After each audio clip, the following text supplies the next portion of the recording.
Hey there, teachers, and welcome to Lit Pro, the podcast for high school English teachers in Northside ISD right here in San Antonio, Texas.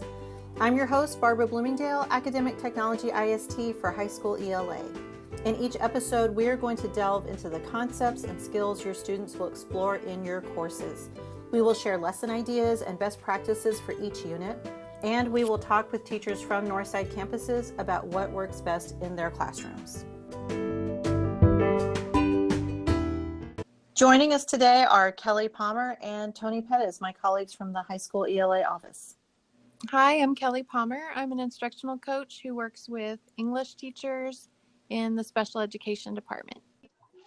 Hey guys, I'm Tony Pettis, and I am a high school ELA instructional support teacher, better known as instructional coach. So this is our first episode, and we are really excited to be talking to you about all things ELA.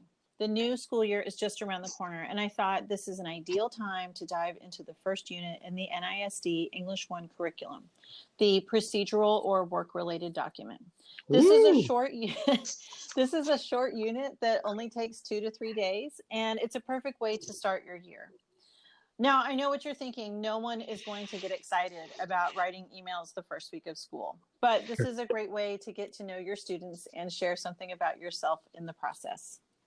Tony, I know you taught this unit in your English 1 class at Stevens. How did you introduce this to your students? Yeah, so you're right. It is kind of difficult to make writing emails sound exciting. So what we did is we kind of tried to draft.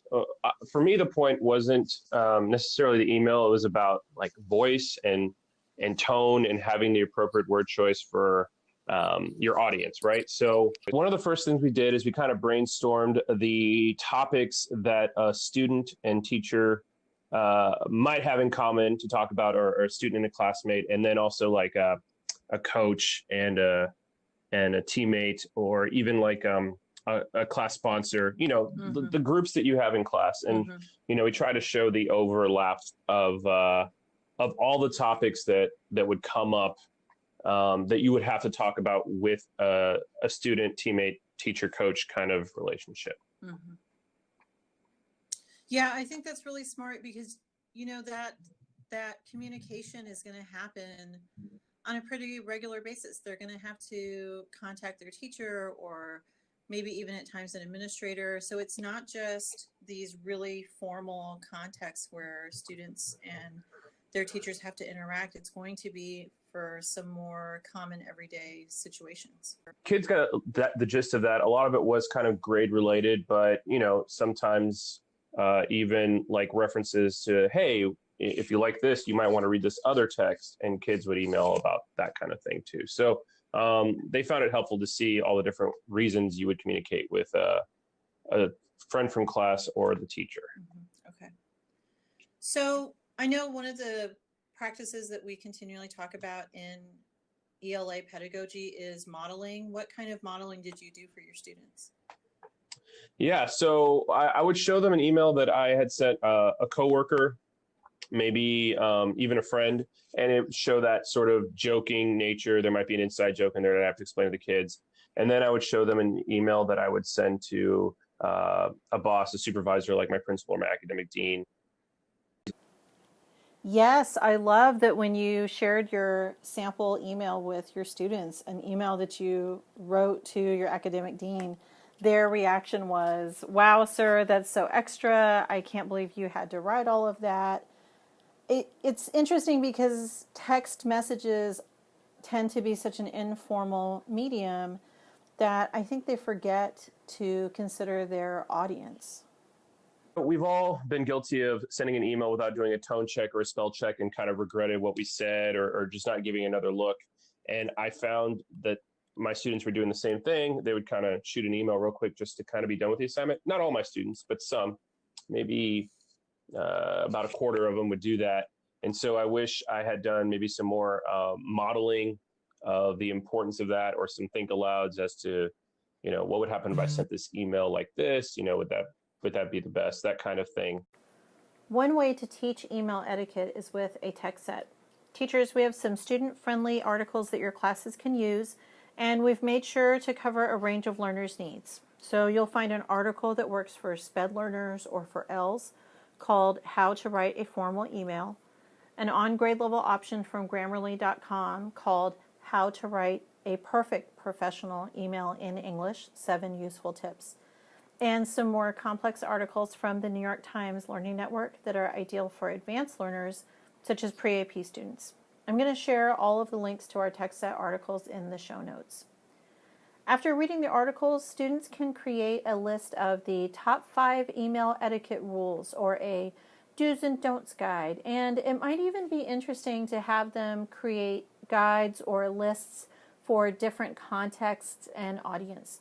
For example, a peer or a friend or a teacher, or even for an administrator or a counselor. A great way to assess students' understanding of the email etiquette rules is for them to demonstrate what they've learned by composing their own emails. If you're a fan of that classic Dear Me letter assignment, it's easy to redefine that task as a Dear Me email, and they can write a Dear Teacher email too. So, Kelly, what kind of information could students include in these emails? Well, many of us start the year by having students complete interest surveys or learner surveys. And we were thinking that the Dear Me email could take the place of that by integrating the information you would ask in a student survey into a letter or an email, just having the kids introduce themselves. It would kind of make the task more meaningful and engaging for them, and students would also be writing instead of answering short answer questions or just filling in their schedules. They'd actually be writing an email introducing themselves to you. You could have students generate some questions or categories of things that you want them to share with you or they think are important to share with you. Or you could ask them some open-ended questions. Questions like, in what ways do you excel in school? Or in what ways do you struggle?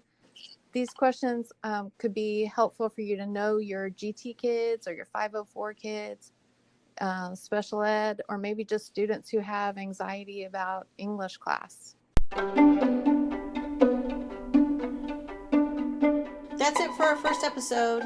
Thanks for listening and for putting up with our terrible sound quality as we work out the recording kinks. Teachers, you can find a link to our detailed lesson suggestions and TextSet resources in the show notes. And if you have any questions or feedback, we would love to hear from you. You can find me on Twitter at BloomyTweets. That's BLOOMY_tweets. Or email me at barbarabloomingdale@nisd.net. That's BARBRA.bloomingdale@nisd.net. Thanks for listening.